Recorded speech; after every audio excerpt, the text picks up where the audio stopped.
It's time we're gonna take it home. Let's go. Let's go.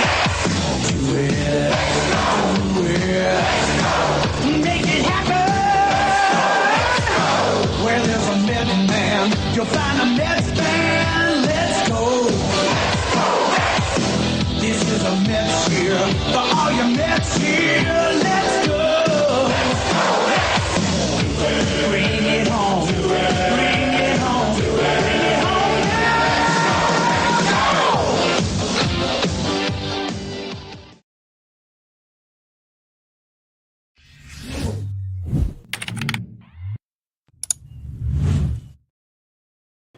What's up, Mets fans? Welcome back to Talking Mets with Rob and another SHEA BRIDGE Show right here on both channels, Mets Talk with Hayden and Talking Mets with Rob. Everybody, welcome to another show and welcome to a show that's going to be called Home Sweet Home because the Mets are finally home after a 10-game West Coast trip.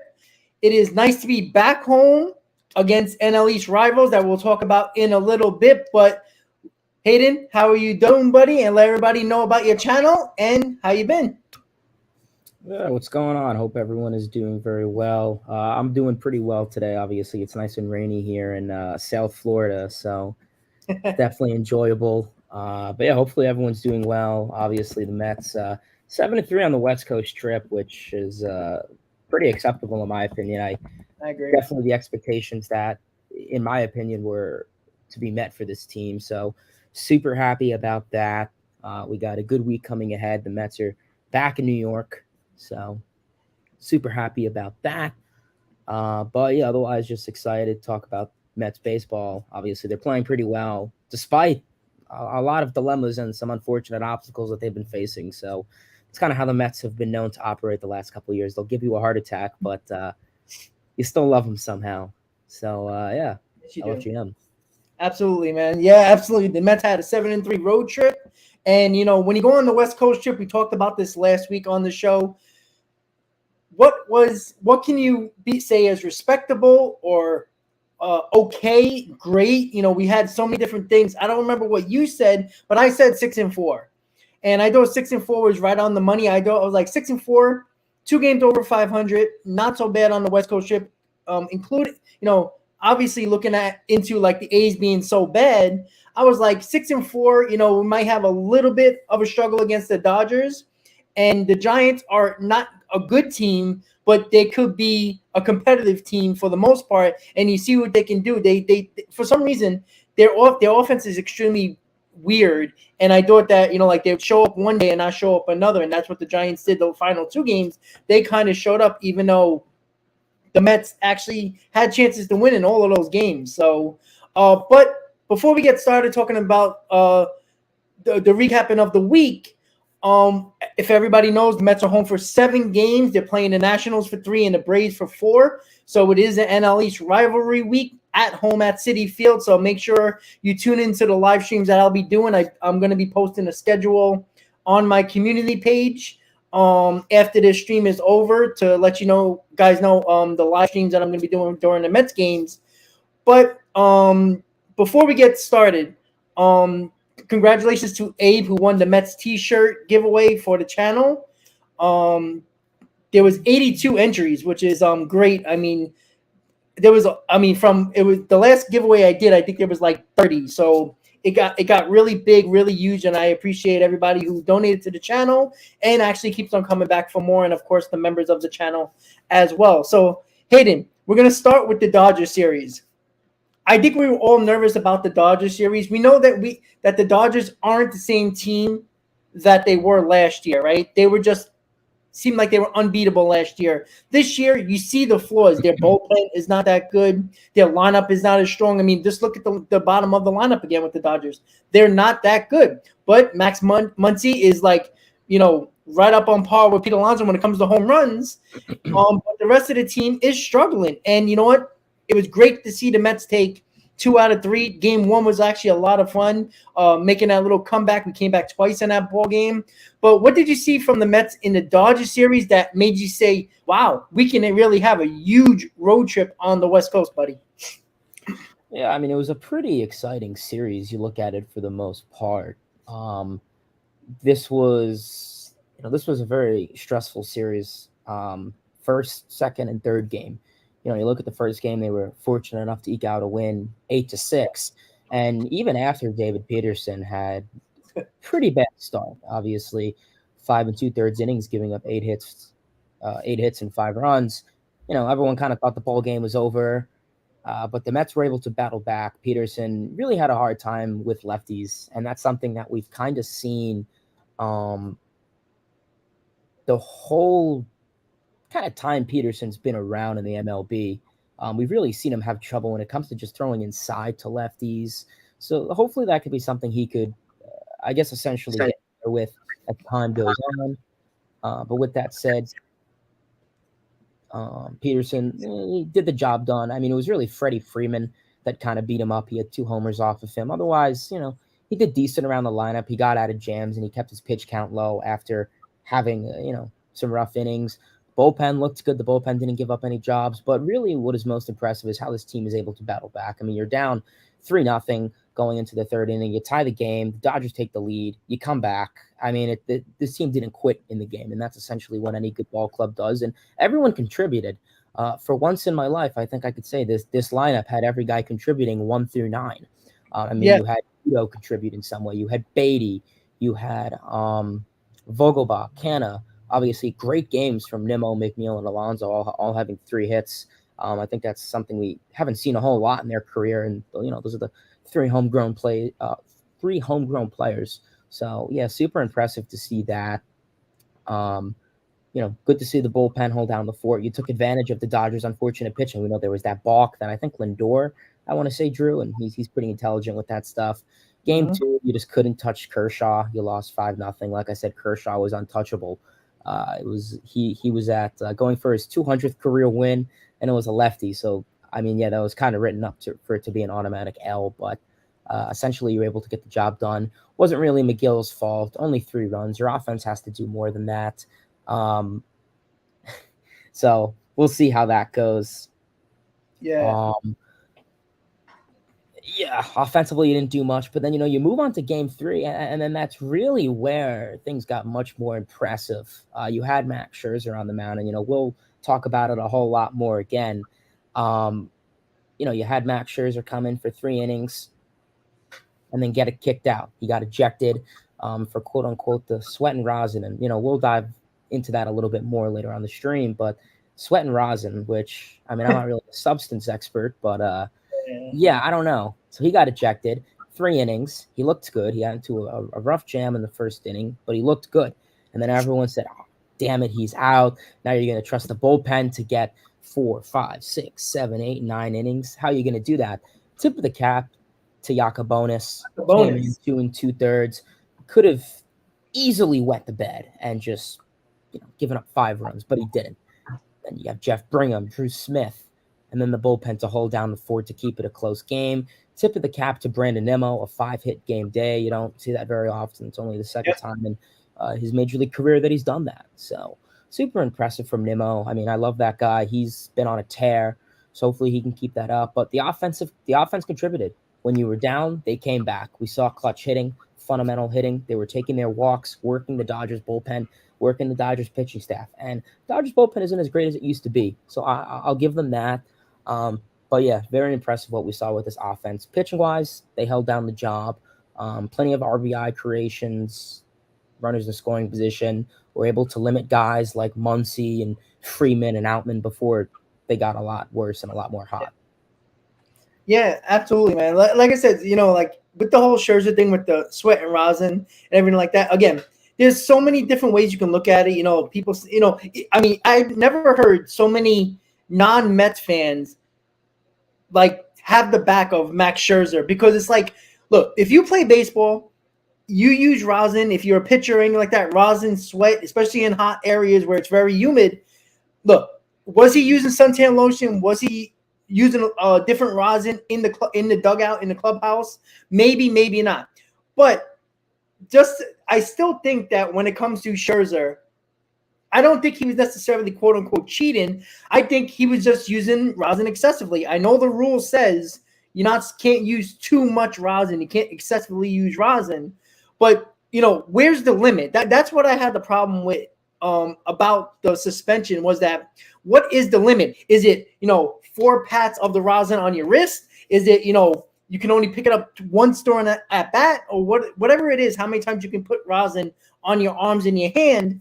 Because you see what pitchers do, right? They put it on their top hand on the bottom hand, so when the sweat doesn't go down to their hand, it stays on their wrist and it doesn't drop down into their hands where they have less of a grip of the ball. So, like I said, I'm not saying he's a cheater. Maybe he did excessively use the rosin, but there's no clear-cut rule that says, okay, you can only pick up the rosin once per batter or twice per batter. It's kind of very vague and very broad, the rule.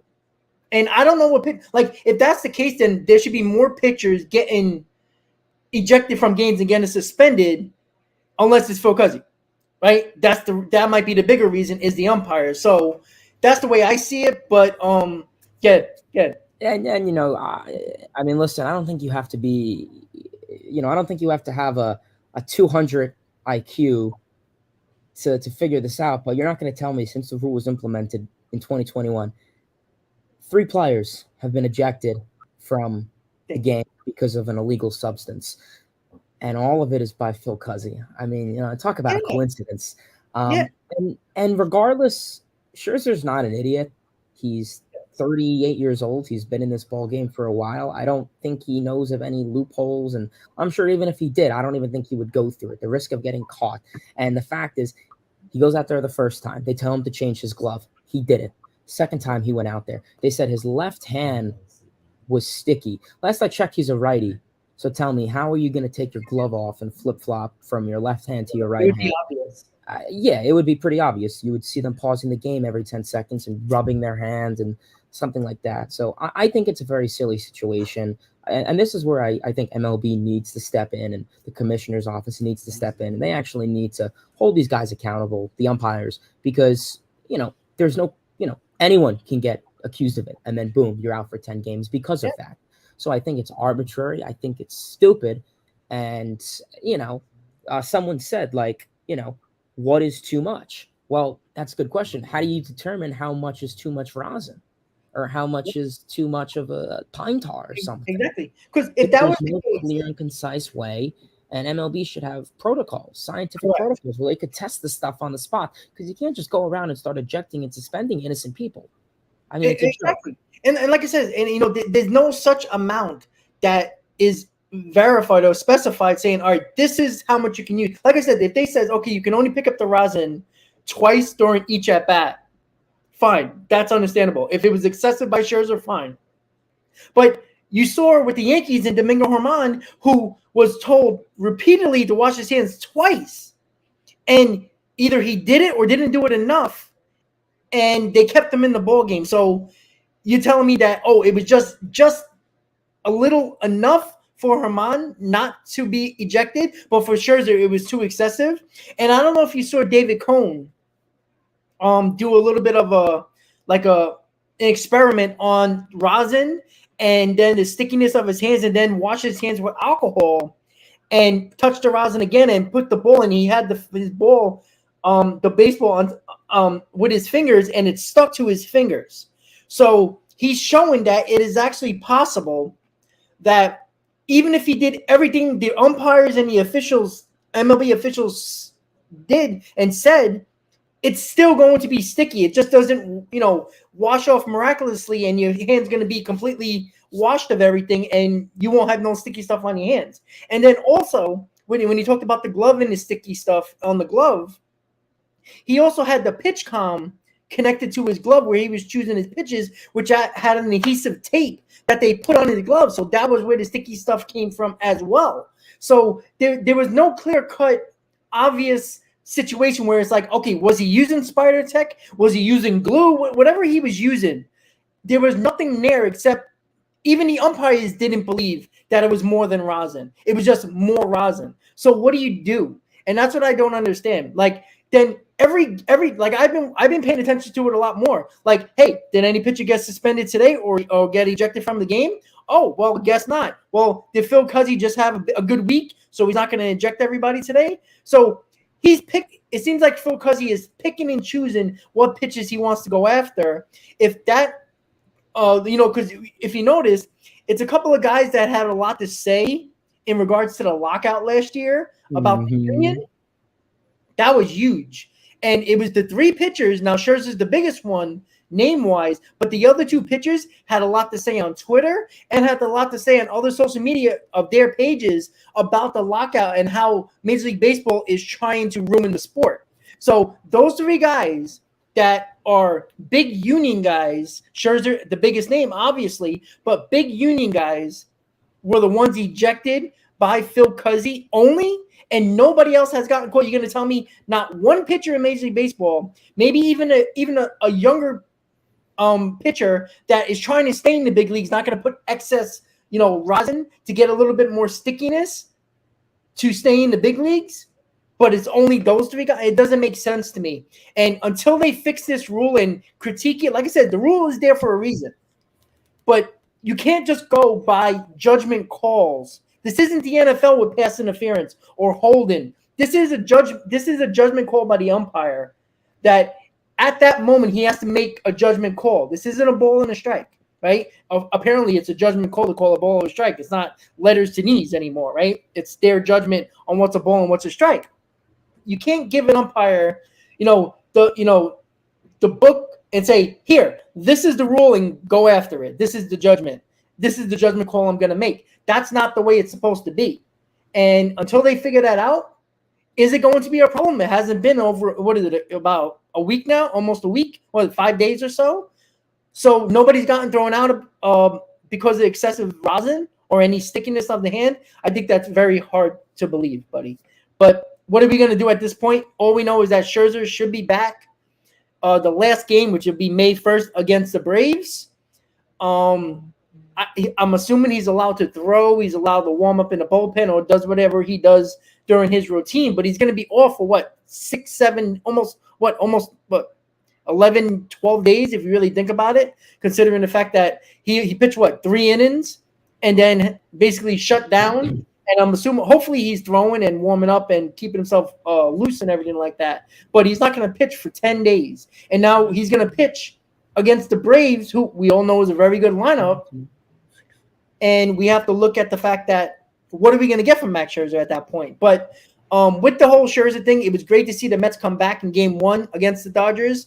Again, Kershaw, as you said, just dominant. It was like 10 years ago, Kershaw. That's how good he was. And like you said, a lefty, which is always a problem with the Mets. And the last game of the series against the Dodgers, what are you going to say? The Mets found a way to win. It wasn't easy, but they found a way to win.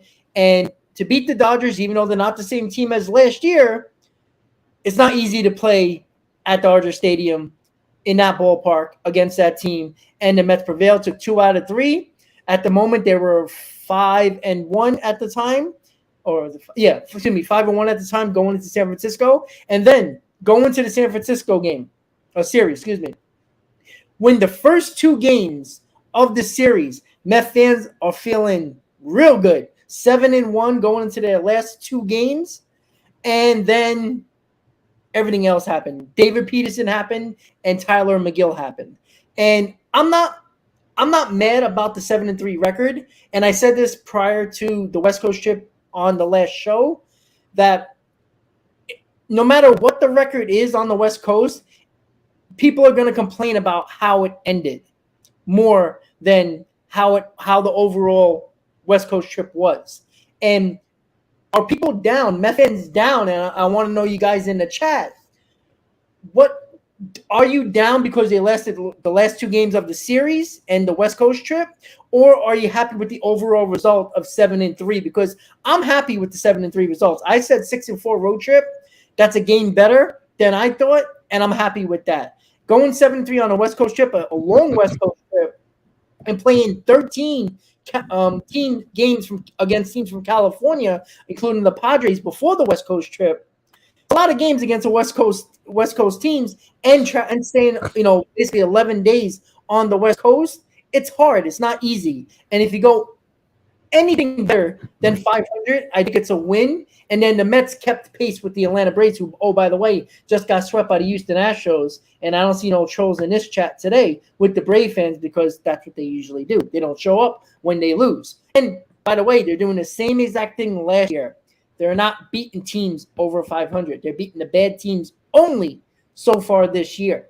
So, and the only difference is they're playing a lot better early on than they did the last couple of years. So maybe that's an omen on them. So the last two games of the series, we're going to talk about David Peterson and Tyler McGill. The Mets are basically, well, before we even do that, Joey Lucchesi. Let's talk about Joey Lucchesi. Tip of the cap to him. Oh, man. I mean, holy Christ. Joey freaking Lucchesi had his family there. He's from Northern California. His family was there. I mean, he pitched 7 innings, great innings. Nobody expected that. I mean, excellent. He's going to be a part of this rotation now. We know how good he was prior to his injury about a year and a half ago. He was good. And he got that funky motion. He doesn't throw that hard, but he just fools hitters. I mean, Joey Lucchesi, I mean, if whoever comes back, Scherzer, Verlander, anybody who comes back, Lucchesi's got to be in the starting rotation. But who's gonna get bumped out, McGill or Peterson? Who do you think?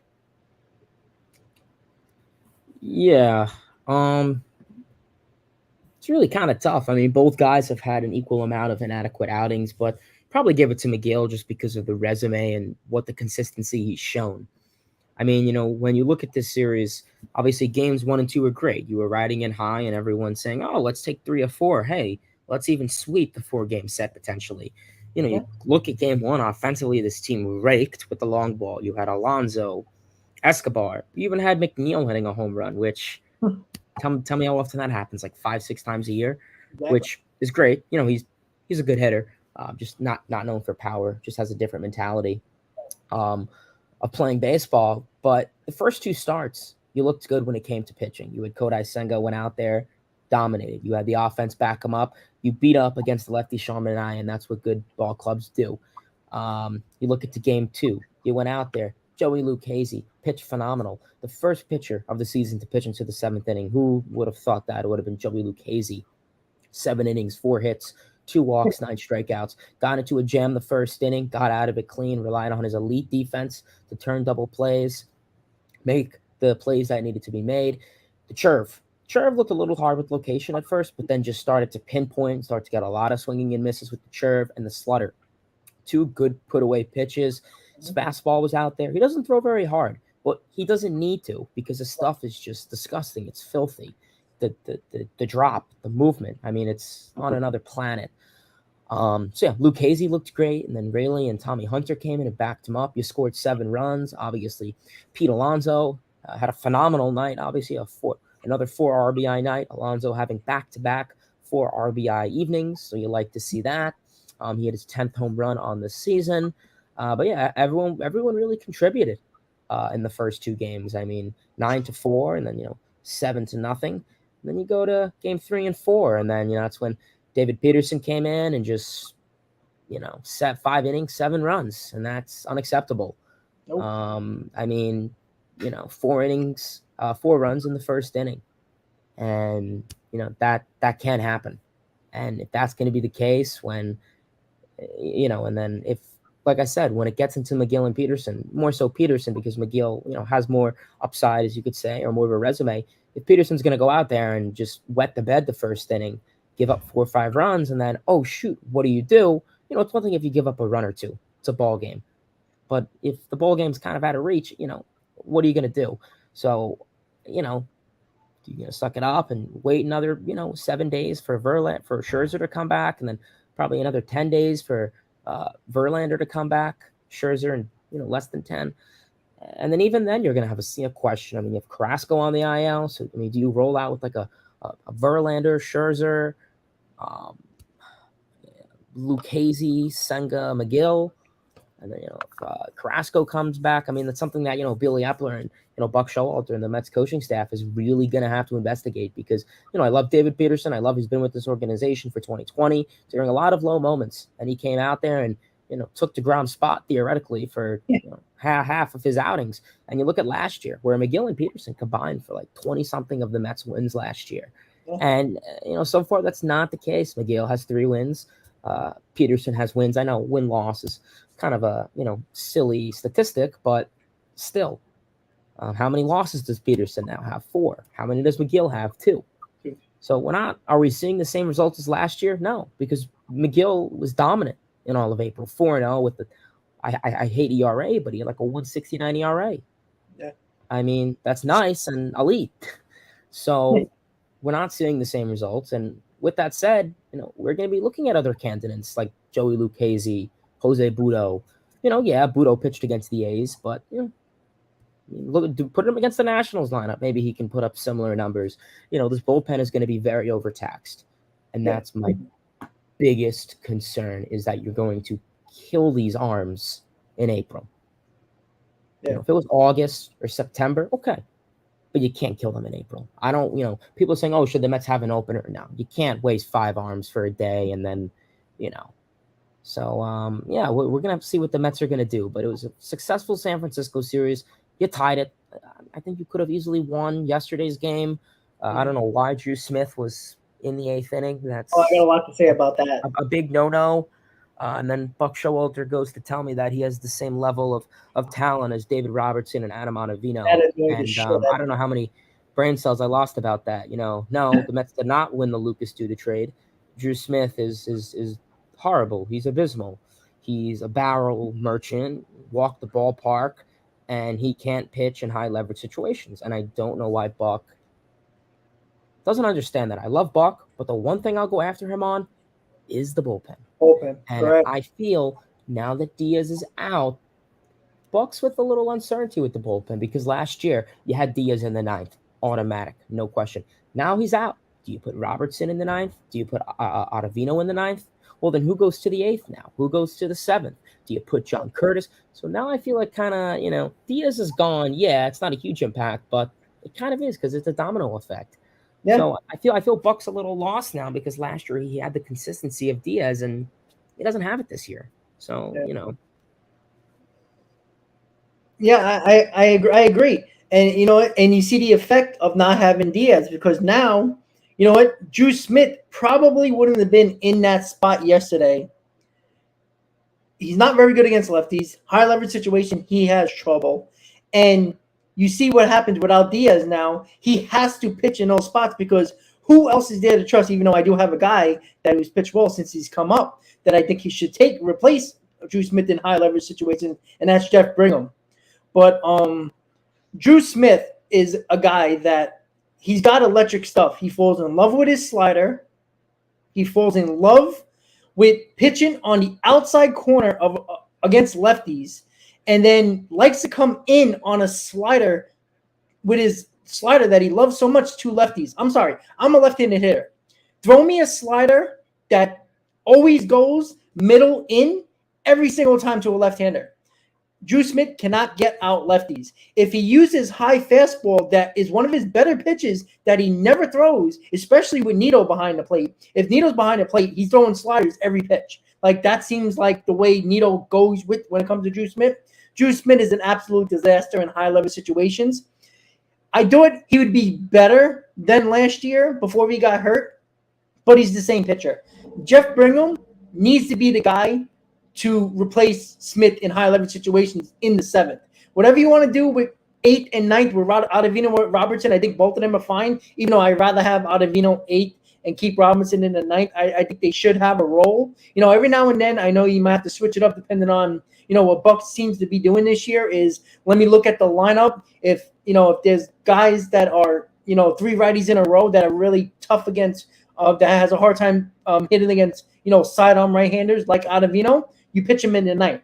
And then you give him the save and Robinson in the 8th. And he's been doing that lately. But the bigger thing is that Buck loves Drew Smith. The same way he liked Santana early on in the season, early on in the first couple of weeks of the season, he used Santana more than almost everybody in the bullpen. It just seemed like he kept on using him. He's doing that with Drew Smith. You can't continue to use this guy and blow a game that you could have easily won yesterday. You get the lead and you give it right freaking back. And it just annoys the hell out of me that you could have took 3 out of 4 against a bad Giants team.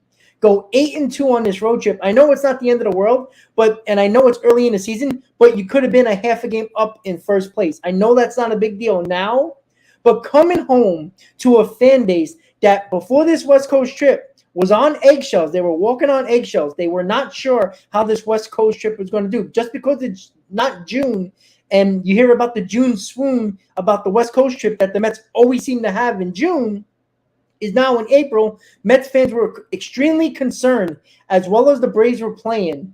They were concerned about this trip. Going 8-2 and getting that one more game, the last game before you head back home, it was gonna be a big time, not celebration, but having Met fans show up at Citi Field and enjoy it. We don't have a lot of home games this month. I think it's 17 games on the road this month alone. That's a lot of road games in April. That sucks. You're not home a lot. And having, what do we have? I think it's like 9 games. Let me see, 6 and 7. So we have like 12, 13 games at home.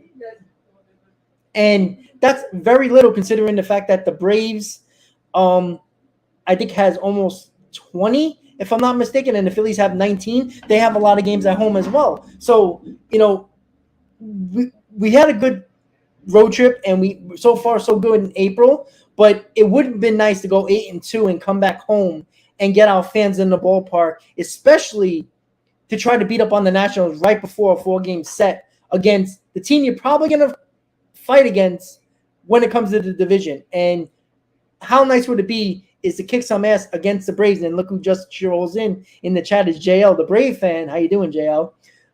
It's definitely very interesting to see because I don't know the feeling of Met fans. I see it in the stream and people commenting from your channel and my channel.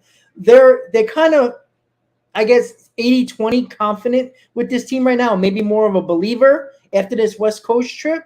Some people might have been skittish and walk on eggshells, but I think the belief is a little bit there now. But I think it's like 80-20. Met fans are starting to believe a little bit, and I'll let you know at Citi Field the next 3 days because it's a Tuesday, Wednesday, Thursday. It's the middle of the week, so it's the weekday games. They're all night games, but Met fans has been showing up on the weekday games. So we'll see how the Met fans turn out. We haven't been home in 11 days. So we'll see how Met fans turn out. I do expect pretty damn good crowds. I would say between 25 and 30,000 for all 3 of these games, and obviously even bigger during the Braves games for sure. I'm trying to go to like 2 Braves games. I can't go to the Nationals games, unfortunately, but I will be doing live streams. But I got to say, I'm confident in this team with all the injuries at the rotation. Remember, Senga's the only guy that's in this rotation now that was supposed to be in the rotation to start the season. I don't even count Scherzer because he's missed a couple. He had to get pushed back because of the injury and now the suspension. Senga has been the only constant guy in this rotation. Everybody else has been away from the rotation. So to have a 14-9 record, to go 7-3 on this road trip, I do think that with all the injuries, with all the adversity so far this year, I'm a believer. I'm not saying I'm like, the most positive person in the world, but I am a believer in this team because they've been finding ways to win. And they're I think me and Ken talked about this a couple of days ago. Were they 4th or 5th in runs scored in Major League Baseball? I think they're up there during this right at the end of the West Coast trip. I think they're definitely the top of the league for sure. I think they're top 5 or 6 in the league in runs scored. And, for everybody who kills this team in offensively, like I said, they could be better. Absolutely. But when you're top 5 or 6 or 7 in the league in runs scored, you're doing something right. And the Mets have won in every way possible. They won one day with their pitching. They won one day with their offense. And when both are bad, they actually found ways to win that game too, right? Even the Dodger game, the game 1, right? Pitching wasn't good, and offense was good, right? It was back and forth until the Mets finally won. It seems like the Mets find ways to win even when things are going wrong. And I appreciate that because that's a similar thing that they did last year. And that was a team that won 101 games. Again, it all matters what you do in late September into October. But to see this team continuing, and let's be honest, this rotation has been a hell of a lot more injury prone than last year. And at least we were somewhat intact last year. For the most part, we were. And this year, it's like, whoever has their arm attached to their shoulder, go out there and pitch in this Mets rotation. And I think that getting this rotation healthier and healthier over the next week or so, week and a half, I think is only going to show you how good this team can actually be. And you know what? There's going to be a measurement here in this Braves series, a 4-game set. It's going to show you this is one of the best teams we're facing so far this year. I guess you can talk about the Brewers, who are pretty good, but the Braves, let's be honest, are probably better than all the teams that the Mets face at the moment. So we're going to have a measurement here. If the Mets get beat down by the Braves, everybody's going to start talking about, this team is not as good. They need, Verlander's not here yet. Scherzer's not that good because we're going to see Scherzer in the Braves series. It is very interesting to see what this team is going to do against the Braves. I know we're skipping over the Nationals here, but, at the least, the Mets better take 2 out of 3. Anything less than that is a freaking disaster, especially at home when you have been on the road 10 days and your fans are back in the ballpark. Show up and beat them down, right? This is not the Oakland A's, I get it, but beat them down. But if you take 2 out of 3 or you sweep the Nationals, everybody's going to be happy with that. But when it comes to the Braves, I think to make Met fans feel okay with the Braves series is a split. Anything less than that, Met fans are going to panic. So what do you think with the Nationals and the Braves series that I wanted to get to? And again, maybe we'll look at some comments and some questions. If you guys want to put some questions in the chat, please do in the next couple of minutes so we can start talking about that. The Braves got swept by the Astros. The Braves didn't look good against the Astros at all. They look pretty bad. Now, you can say that they're really freaking mad and they're going to be coming into Citi Field pissed off. But we'll see what the Mets turn that into. But what do you think of the 7 games that the Mets have at home to end the month? Do you feel are you a believer? Were you a believer before the West Coast trip, or were you a little bit more of a believer after the West Coast trip? And then talk about the 2 series ahead, buddy. Yeah, I think the fact that you go into the West Coast and you sweep the worst team in baseball, still a sweep is a sweep. Nobody cares at the end of the day. Take 3 from Oakland. Take 2 of 3 against the Dodgers. And then you split against the Giants. 7-3 road trip. I'm happy with that. I'm much more confident. I would say my level of confidence went back up probably after the San Diego series. Because the Padres, good lineup, and we saw what they did to us during the regular season last year. You didn't win a single series against them. I think you only you got swept in 1 game and won one of 3 or split a series with them. But point is, you didn't win any series against them. And yeah, point is you did that, and that's what kind of made me start to get a little optimistic with the ball club. Right now, you're going into the Mets and Nationals series. Nationals, one of the worst teams in baseball. They are a baseball team, so you can't go out there and say, they're an automatic win. Yeah. Decent, fairly good, pitching matchups that favor the Mets. Obviously, you look at game 1, you're going to be facing Josiah Gray. Mets have pretty good numbers against him from last year. Guys like Pete, Jeff, Nimmo, pretty good numbers against Josiah Gray. So he hasn't been off to a great start this year. The walks have been a concern. A lot of hits. He gets a lot of guys in scoring position.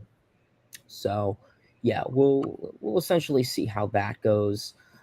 You'll look at game 2, and I'm going to pull it up on ESPN. Game 1, Josiah Gray. You look at game 2, you're going to be facing Mackenzie Gore. He's been pretty decent so far this season. The walks have been a big issue, so Mets are good with that. So you could beat him up on that. And then you look at game 3, Trevor Williams, former Met for a little bit, who's been okay. These 3 pitchers you're facing are okay.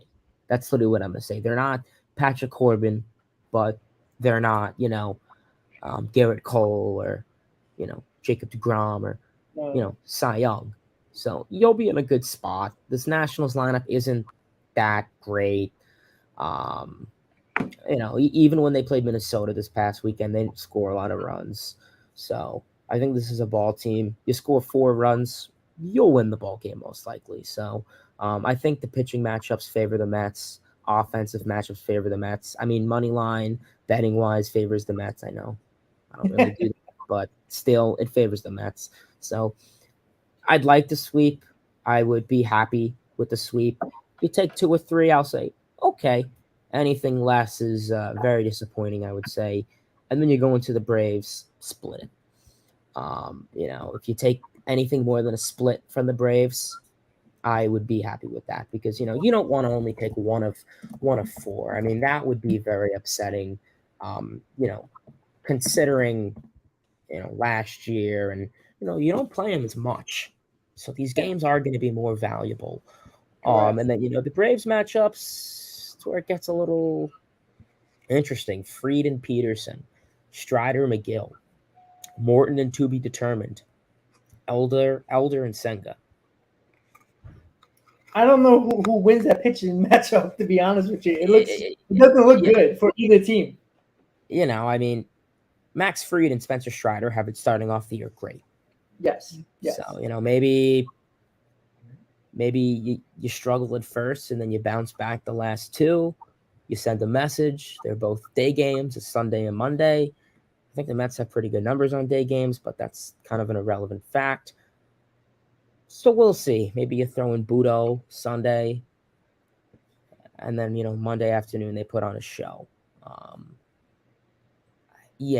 mean, I don't anticipate.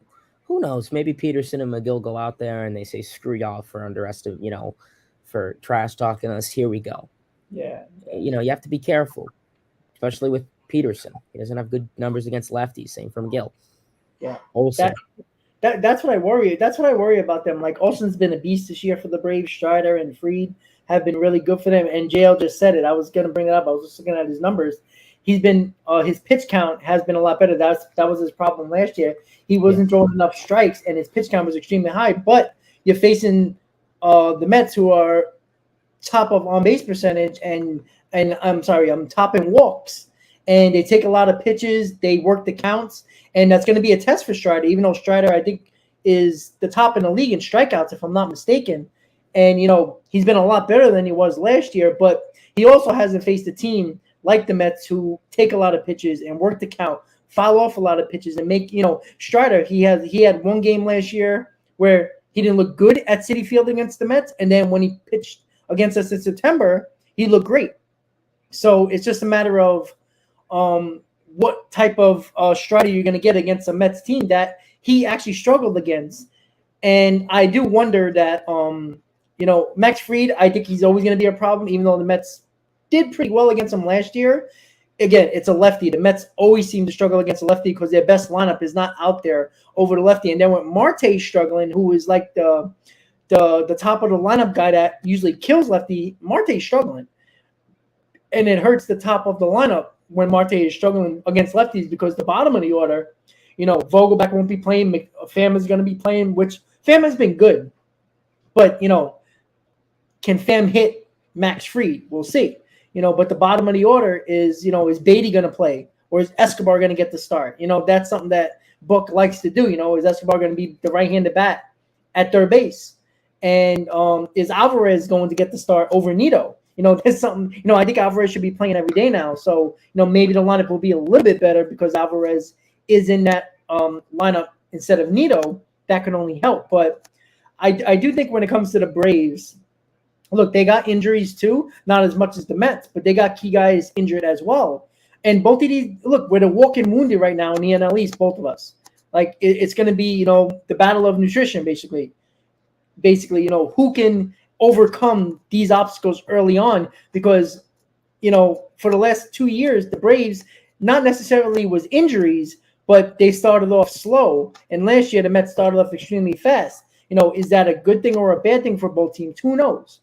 But, with the rotation as the Mets, you got Lucchesi going, you got McGill going, you got Peterson going, it's not, and most likely Scherzer in the last game, who do you favor in this series? Like, I would love to see the betting odds, not, closer to the series, because the betting odds now, I think they're giving it to the Braves a little bit, if I'm not mistaken, the last time I checked. But, after the series that the Braves and the Mets play, before they play each other, I'd love to see the betting odds. I know that doesn't really mean much, except for on field, but I was just curious. Like, do people favor the Braves because their lineup, or do they favor the Mets because the Mets actually give the Braves pitchers trouble when it comes to pitch count and working a count and everything like that? Or are they just gonna pick the Braves because of the fact that their lineup is extremely dangerous with, let's be honest, the McGill and Peterson, who aren't the really best, and the Devils are going to score, aren't they? Shit.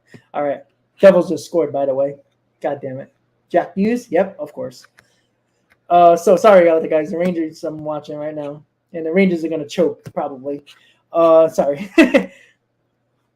That's why the Mets history of guys on you. Yeah, and like I said, I have no problem with the Mets, right now. I'm just really curious how JL, good point. Acuna has been on another world this year, so we're gonna see. It's gonna be hard to get him out. This is probably so far his best year so far early on in the season. So, and another year from his knee injury, so that's gonna help him as well. He's stealing more bases than ever as well. So we're gonna see if the Mets can control Acuna. But again, when you get McGill, Peterson. It's like, oh boy, like, what is that going to do? Can Peterson actually, pitch like I think he's got really good stuff, Peterson. I think if he can, he needs to throw more fastballs. And I think if he does that and locates well, he might have a chance against the Braves. Other than that, the Braves are probably going to win that game if that's the case. And that's yeah, I'm sorry. Yeah, I was going to say I agree with that. I think Peterson has really good potential. His stuff is really good. I mean, you look at his slider, his changeup, his stuff's good. And I agree with you. He doesn't throw his fastball enough. I mean, I think he throws it like 1 every 5, 1 every 6 pitches. And, for a guy who really struggles with the zone, try and mix up your pitches a little bit. I mean, the commands, the controls, pretty bad. So, I love David Peterson, but just his stuff. I mean, I love his stuff. It's phenomenal. But just he goes out there and just, I mean, gets, 80 pitches in 2 innings, and that's a no-go. So, yeah, no, I just wanted to say that. Yeah, I'm bringing up Peterson. I was looking at his pitches he thrown in percentages.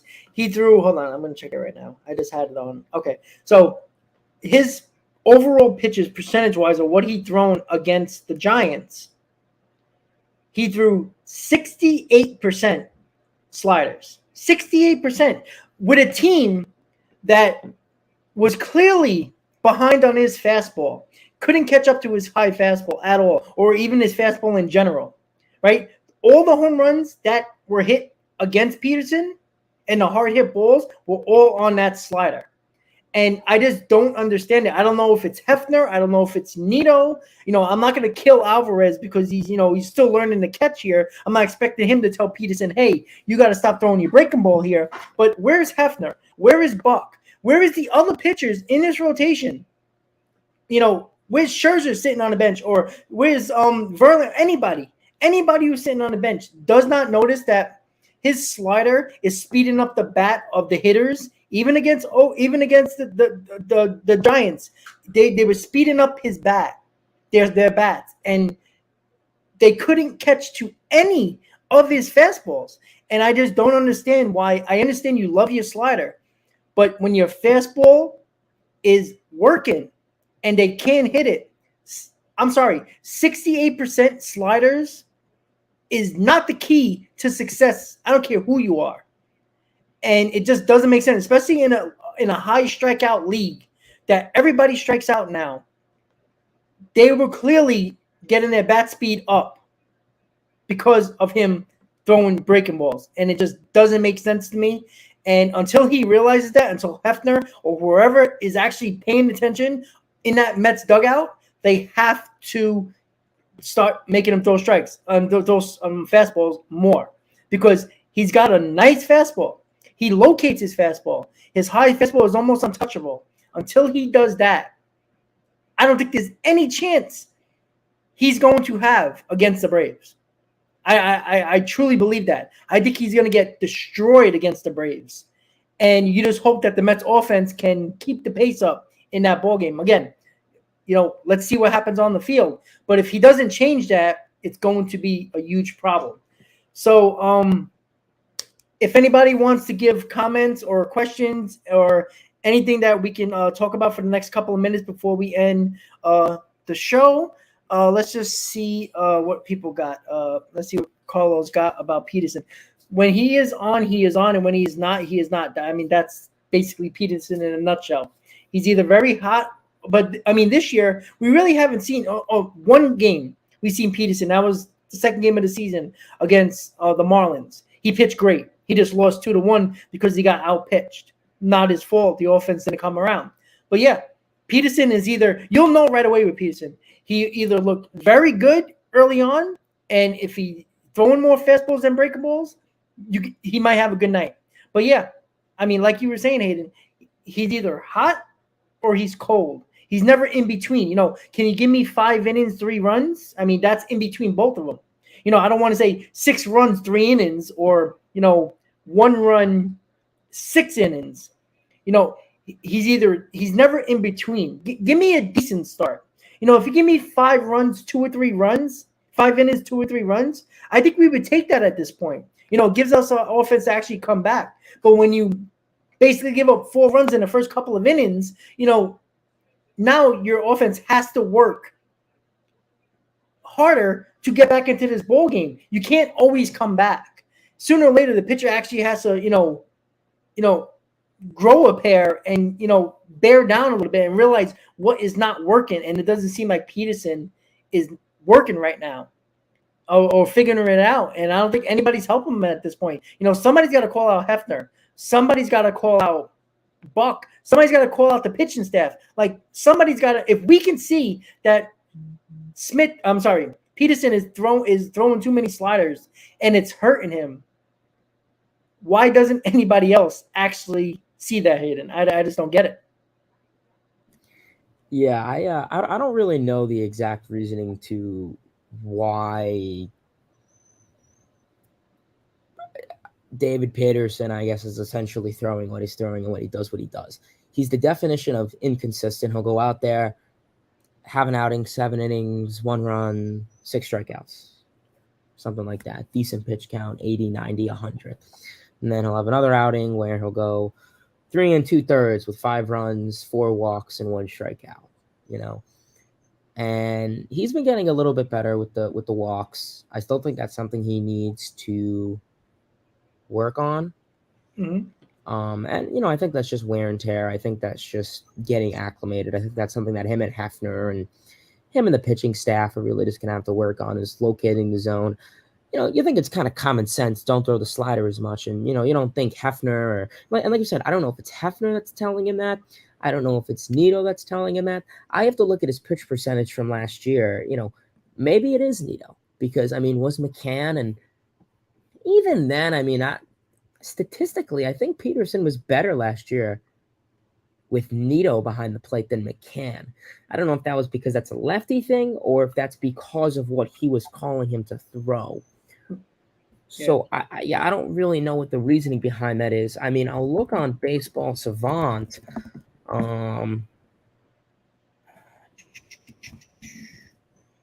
Peterson. And I'll tell you what he threw and the percentage last year. His stats look horrific. He throws the slider 24% this year at least.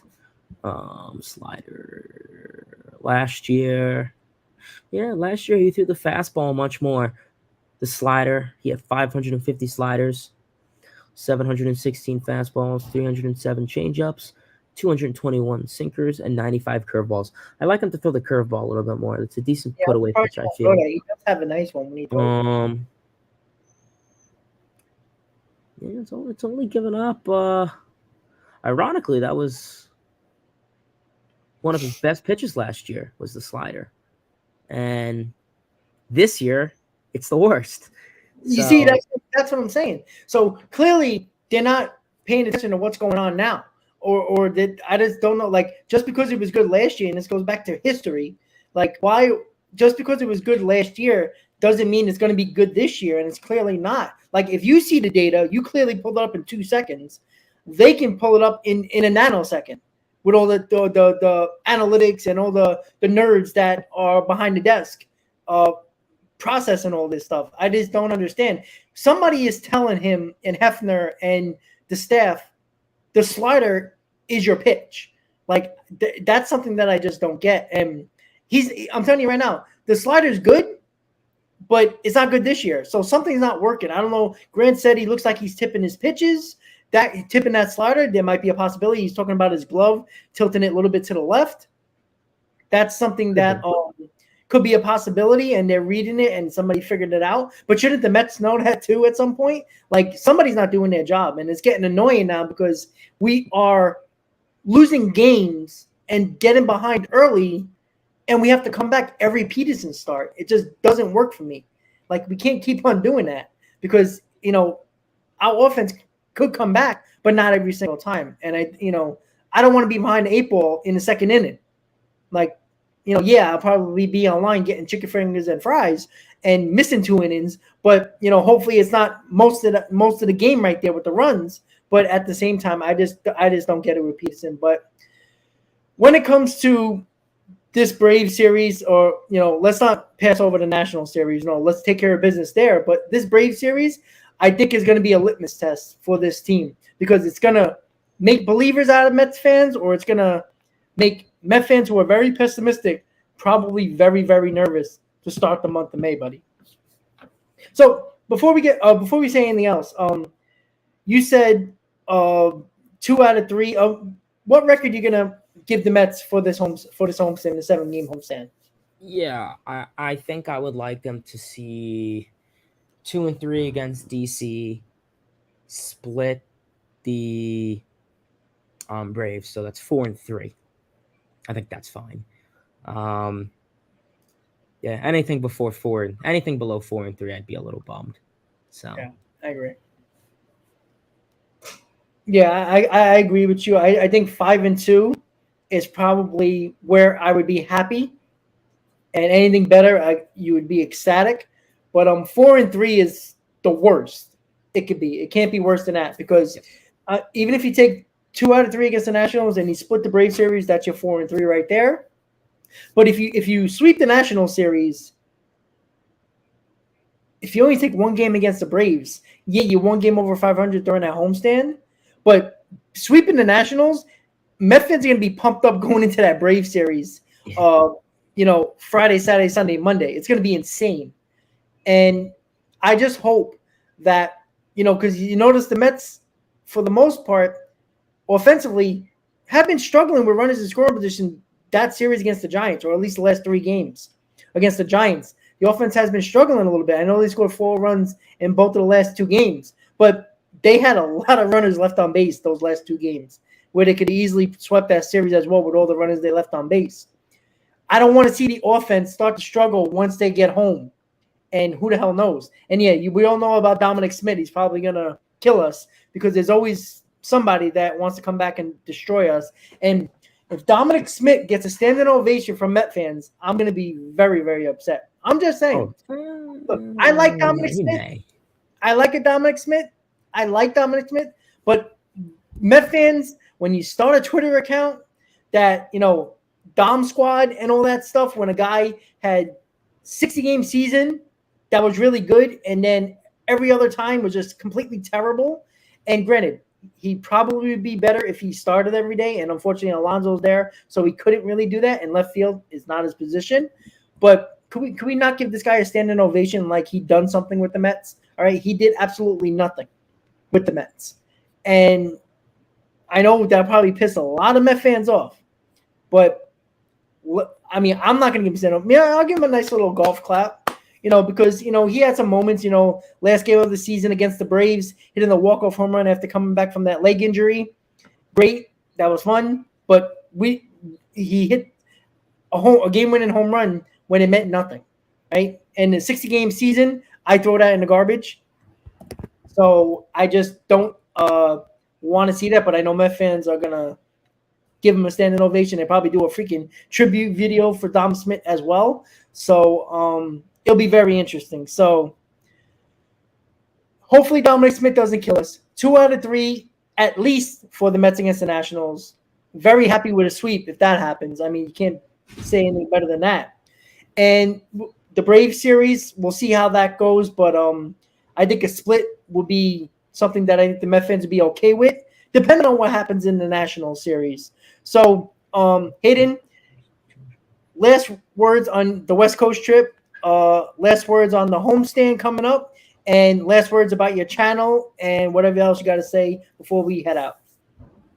Yeah, no, I mean, I think that really about covers it. Like I said, you had a good West Coast trip, took 7 out of 10. You went 7-3, so I'll take that. You have home series against the Nationals and Braves, back-to-back division matchups. That'll be fun to see. Everyone back at Citi Field. It's been a hot minute, so that'll be great to see. Ideally, take 4-3. I'd like 5-2, but we'll see how it goes. The Mets kind of control their own destiny when it comes to it. Their offense is responsible for putting up runs. Bullpen's gonna hopefully continue to hold down the fort, but the ball's in guys like David Peterson and Tyler McGill's court. They're home. Maybe that'll help them out a little bit, calm some nerves, but we'll see. We'll see. Otherwise, the Mets are playing very well. Pete Alonso, Brandon Nimmo, Jeff McNeil.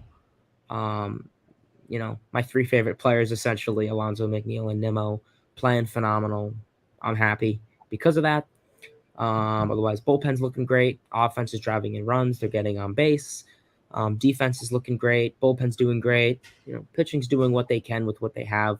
You'll get Scherzer back within, a week or less than a week. You'll get Verlander back in probably 10 days. So yeah, I guess we'll see how that goes. But yeah, I do appreciate everyone for tuning in on my channel or Rob's channel. As per usual, I'll put both links in the chat.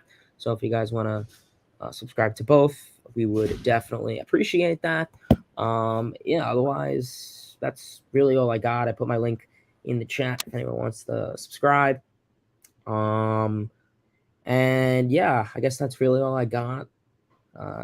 Like I said, probably streams are doing pretty well, and yeah, that's really all I have. Let's go Mets. Let's go baseball, and yeah, let's win some series. Let's go Mets, baby. Yeah. Oh, Hayden, before we finish up, nobody in the chat said that you were wearing a Met hat. Like they bring it up. I was gonna say, y'all like destroyed me last stream. I lost like 3 freaking subscribers because I had a freaking. What did I have on? Did I have an A's hat on?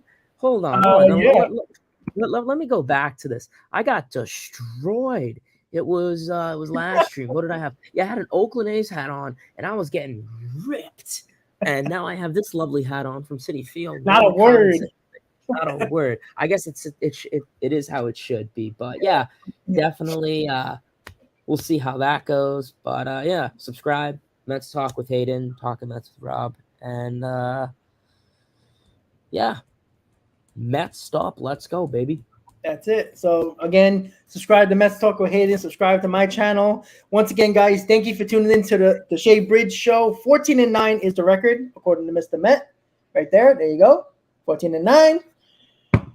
Mr. Met says, let's go Mets. Everybody, let's go Mets. 7-game homestand. Nationals, Braves will be a fun homestand for our Mets. Hopefully it's a good one and get more wins under our belt. And maybe by the end of the homestand, we might end up being in first place in the month of May and keeping it going throughout the season. So with that said, guys, Hayden, have a great night. Everybody in the chat, have a great night. Let's go Mets. Let's go Rangers, hopefully. Everybody have a great night. Let's go Mets. See you next time, guys.